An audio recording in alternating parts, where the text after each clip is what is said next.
Betwixt the Veil, Episode 1. Written by Seth Wordsmith. Narrated by Aaron Miller. Edited by Alex Wankier. Serendipitously, I stood with a man that was snarky, sarcastic, cynical, and a Satanist. He also happened to be very sagacious and mostly faceless. Slowly, he leaned forward and said softly to me, "Hey, the son of Satan sold me his soul for a six-sided satire that he acquired from a retired angel. The why and how of why I'm here and how I got here isn't important. Or is it?" He looked around, almost uncertain of what he had just said. Yet, I bet you're asking, what on the grassy knoll am I doing talking to this odd stranger, and why is this man telling me of his dealings with the son of Satan? To tell you the truth, it doesn't seem like a very good idea, fooling with the son of the Horned One himself. But who am I to talk? I'm standing here having a conversation in a dark alley with a supposed Satanist and mostly faceless man. Well, I guess he's not faceless, but hidden within the looming shadows that cloaked him within the darkness of the night, he was seemingly faceless. Yet, I digress. The day had not started like this at all. As a matter of fact, it was a very normal Devonshire day, gray and cold. I was out walking on Vire Island trying to get my head right and preparing myself for the upcoming game of Lost Cause, which I had played for the majority of my life. Most of what I had accomplished up to that point didn't add up to much. Well, for the most part. As a matter of fact, I felt I was a squashed cockroach on the sole of a shoe waiting to be scraped off on the doorstep of failure. Yeah, that's how bad it was. I couldn't even bloody well get through the doors of failure. I linger on the edge of the threshold like a useless piece of dirt. As I walked through the crisp autumnal weather, I noticed happy couples holding hands and speaking softly of their lives together. My mood seemed to emanate from me like a dark cloud. For most of the people that approached veered suddenly from the path, as if just deciding to cross the park at the last moment. I had grown used to this, for it seemed I had a knack for repelling people. It wasn't more than a month ago that my last girlfriend had broken up with me. After collecting her things, she had commented that I was constantly brooding, lacking in drive, and apparently our lovemaking was less than desirable. Well, what is a young man supposed to do when he had no father figure to teach him about that kind of stuff? Anyways, I decided to make my way to the Watershed pub for a pint, seeing that most of my woes were often solved in this manner.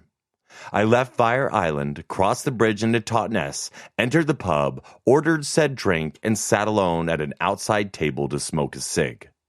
For a while, I just watched the river dart tumble by, listening to jovial people chat with their friends. I drank, smoked, and idly contemplated my role in the world. My life to this point had been anything but settled. I was born in January of 1985 during a bleak winter, just on the other side of the southern Oregon border in a small California town called Hilt. Yes, there really is a place called Hilt, and no, I don't know how it got its name, as I'd only lived there until I was 5, and I don't remember much about those years. When I was old enough, my mother told me that on my second birthday, my father had been hiking around Mount Shasta and was lost in a snowstorm. My mother never really spoke of that night, nor of the strange circumstances surrounding his disappearance. I found out later on that there were reports of ethereal lights and an odd warping sky that appeared to emanate from the area where my father had been exploring that night. Most wrote this off as ramblings of conspiracy theorists, or another one of those supposed alien sightings that apparently happened around the mountain quite often. When I was 5, my mother Laura decided she could no longer bear staying in the house where she and my father had shared so many memories. It was as if his spirit inhabited that old split-level gabled house across from the train tracks. She sold off most of our belongings, packed up our '78 Ford Bronco, and moved to Nevada City, California. There, my mother got a job working for a cleaning company that catered to wealthy upper-class families. She had no experience in the cleaning industry, but they likely hired her because she was British and had what some considered to be an air of sophistication. We had lived there for 2 years when suddenly, one morning before school, I was awoken by my mother, and in hushed tones, she told me to pack my things. Within a few hours, the Bronco was loaded, and we left behind that two-bedroom apartment and headed south without looking back. This became normal over the next several years. Every 2 years or so, my mother would unexpectedly wake me in the middle of the night or early in the morning and tell me we had to pack and leave immediately. There was never any explanation or clear understanding of why. Sometimes, when my mom thought I was not listening, she would mutter to herself, clutching my father's ring, which she wore on a silver chain that always hung from her neck. It seemed as though she was conversing with someone I could not see. When I would ask her about it, she would just tell me she was talking with her guardian spirit, smile and laugh as if it were all a joke. Yet after one such occurrence, I saw her turn around and her face turned grim, as if something weighed heavily on her soul. The years drifted by like this, moving from town to town across the U.S. Yet my mother never really seemed to be happy, and those dark moods and whispers in the night became more and more frequent. At the age of 17, my mother was in one of those moods and exploded at a Winn-Dixie cashier in Georgia, my concern rapidly mounting. She started ranting that the woman was playing tricks on her, did not give her the proper change, and that she must be a pixie.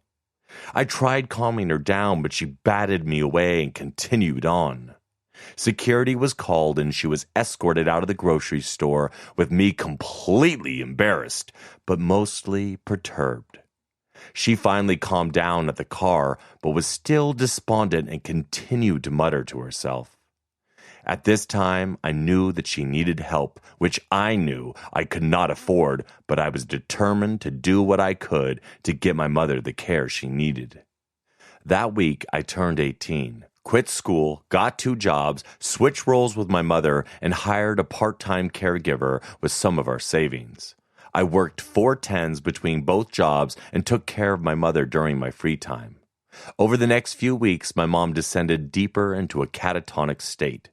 Some days the fog would clear and she would be coherent, and other days lost, acting erratic, and delusional.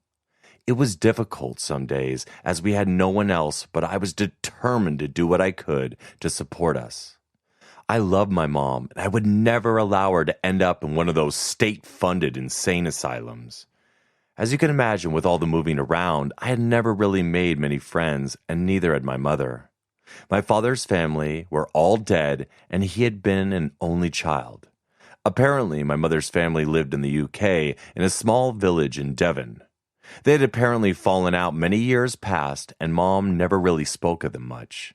Well, actually, she never spoke of them at all.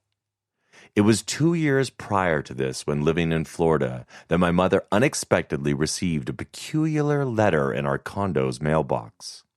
The envelope was brilliantly ornate, with no return address, made of fine paper, and encrusted with an indigo wax seal that depicted a diamond with a star in the center. Itching with curiosity, I broke the seal and pulled out 2 airplane tickets, which I put in my back pocket, and a letter which was written on even finer paper. It was pressed with flowers and gold filigree, the script in an elegant flowing hand, and it read, "Dear Larlin Solas Elwyn, we write to you in the hopes to mend bonds that in great sorrow have been broken. Your father and I know that harsh words were spoken upon your departure, and that you explicitly requested to never speak with us again.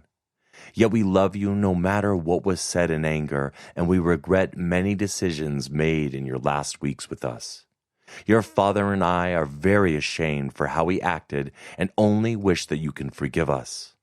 We also greatly desire to begin a relationship with our grandson, whom we have never met and would so love to embrace as one of our own. Please consider our request, for your father and I have spent many hours with the council trying to reconcile the issues created upon your departure. As you know, I can't write in detail in regards to these issues, but know we are doing our best to find a solution. That being said, we know with the years that have passed and the unexpected death of your husband, Iron, that the world may begin weighing heavily upon you. Lucien will soon be coming of age, and without the proper guidance and teaching, he may stumble into some unexpected issues. We have enclosed in this envelope 2 open-ended plane tickets so that you and Lucien may return to us. Please come home soon. With love, Titania and Alil Elwin. My mind was reeling with all I read, and questions filled my head. What bonds were broken, and what was this argument that my mother and grandparents had? What counsel are they talking about, and what issues did they have to reconcile? What did they mean by the world weighing heavily on my mother? Did they know about her illness? What do they mean by unexpected issues I may have? None of it seemed to make sense. It was as if I knew nothing about my mother, and in turn, I felt like I knew nothing about my own identity. As I stood there stunned, Lara returned home from work. Immediately, she saw the envelope and broken seal on the coffee table and the letter in my hand. Her face went from neutral to furious in an instant. She dropped the grocery bags on the floor, crossed the room, snatched the letter from my hand and the envelope from the table. She stormed into the kitchen and found a box of matches in the knick-knack drawer and lit a match, bringing the flame to the letter and envelope and dropped them into the sink to burn. I was so shocked by her response that I could not react in time to stop her. We both stood in silence as the paper blackened to ash and the wax seal melted away, leaving only a black mark on the stainless steel. Staring at the ash, I felt a similar black mark tarnish my mood. The silence and the air hung in the room like the staleness of a mausoleum. Without a word, Laura picked up the grocery bags and began to unload them into the kitchen. Unbeknownst to her, I still possessed the 2 plane tickets safely tucked away in my back pocket. This strange occurrence was made even stranger by the fact that Laura never spoke of it, acting as if it never happened. I tried to talk to her about it a few times over the next 2 years before she fell deeper into her psychosis, but she would just look at me as if she had no idea what I was talking about and quickly change the subject. Yet sometimes I would hear her crying in her room or quietly singing songs in a language not of this world. The mournful melody would rise and fall, aching with longing and loss, like a dirge for the dead. This was the only time in my life that I had learned anything about my mother's family. I felt lost in a void of confusion, and my heart ached with anguish. It's as if loneliness was the only thing that me and my mother now shared. Now with my constant work, I found myself in a rhythm like I was on autopilot, going from work to home and back again, living the life of that oh so beautiful American dream, how much we love to hate it. With me not being able to afford the caretaker for too many hours, I would have to return home promptly after every day of work. It was one of those hot, muggy summer nights, the kind you only get in Georgia. A night that feels like you're swimming in a swamp of your own sweat and your hands are as sticky as if coated in honey. That night, I returned home on the bus. Yet as I approached our 2-bedroom house at the end of a lonely cul-de-sac, I smelled smoke. It was faint at first, but as I got closer, I could see the smoke billowing out from the back bedroom where my mother slept. Instantly, I was sprinting. I ran past our Bronco, up the small flagstone path to the front door, and in one smooth movement, I turned the handle while still rushing forward and entered. It was as if I had just stepped into a war zone. In the living room to my right, all the chairs were broken and strewn amongst the overturned dining table and computer desk. The couch was shredded from arm to cushion, and just beyond the living room and the kitchen, all of the cabinets and their contents were shattered and debris lay all over the floors. There were blood stains on the carpet that led from the bedrooms to the back slider on the far side of the living room. The smell of smoke and blood were thick in the air, tinged with an undertone of sulfur and ozone, which seemed out of place. I rushed forward through the twinkling light of the broken glass and debris, turned left down the hall towards our bedrooms and in the direction of the acrid smoke. As I turned the corner, I could see that the door to my room was still closed, but the bathroom and the wall to my mother's room were shattered and smoldering, as if a pipe bomb had gone off. I rushed forward, following the bloodstains at my feet, ignoring the heat of the building fire and the choking smoke. I entered through the remains of the door frame to find the room void of my mother's presence, but filled with a scene straight out of a horror film. Blood splatters all over the white walls, dripping down into pools below, with the furniture destroyed, only splinters and shreds of cloth remaining. The sole occupant being that of Esmeralda, Laura's plump and kindly caretaker, slumped against the wall next to the crumbling closet. She had a bullet hole in her forehead and fragments of furniture and glass protruding from her body. The pattern of the debris around my feet as I stood in the doorway seemed as if the origin of the blast was where Laura's bed had been. Part of the wall and roof were missing, and a warm breeze was blowing in as smoke streamed out, the stars in the night sky visible through the jagged hole like the gaping maw of some eldritch beast. There were human silhouettes burned into the walls and pools of blood where bodies must have fallen, as well as the drag marks leading out into the hall, clear evidence of their removal. To my surprise, I was completely calm despite all that I had witnessed. It was apparent from the scene in front of me that my mother was no longer here. I needed to get out as the fire was beginning to spread through the devastated room and the acrid smoke was becoming thick and overwhelming. I quickly backtracked to my room and opened the door to find that it was completely untouched. Everything was exactly where I had left it. This confirmed my suspicion that whoever did this to the house was here for one thing only: my mother. Yet who caused all of this destruction and death? Was my mother okay? And what did they want with her? These were questions I would have to think about later as the heat and smoke of the fire grew unbearable. From all of the years of constantly needing to pick up and leave on a whim, I always kept a go-bag packed, which was stowed under my bed. It held $3,000 in cash, a few sets of clothes, a hunting knife, a basic survival kit, my passport, and the 2 open-ended plane tickets my grandparents had sent. I quickly exited my room just as the flames breached the doorway, ran into the living room, and quickly searched through the debris on the ground for the Bronco keys. I finally found them under a piece of the fractured desk by the backsliding door. As I stood, a glint caught my eye. It was part of my mother's necklace that held my father's family ring, which she had always worn. My father had given it to her before he left that fateful night. It was wedged into the side of the aluminum door frame as if it had caught and broken off as she passed. As I reached over and dislodged it from the frame, another suspicious object caught my eye, stuck in the tracks of the sliding door. It was a sliver of a burnt circular patch, the kind that Velcro onto uniforms.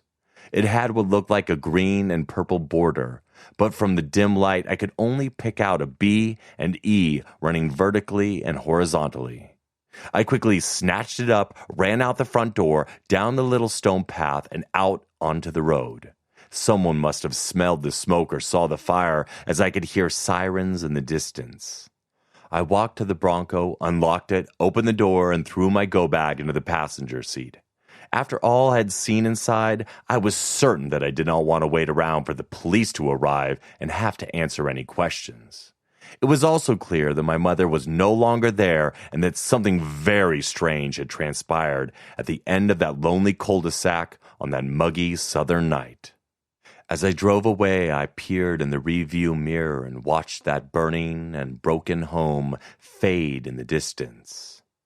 Yet at that moment, I had felt as though part of me had been engulfed within those flames, leaving behind only ashes, a deep sadness, loss, and loneliness that would haunt me for years to come.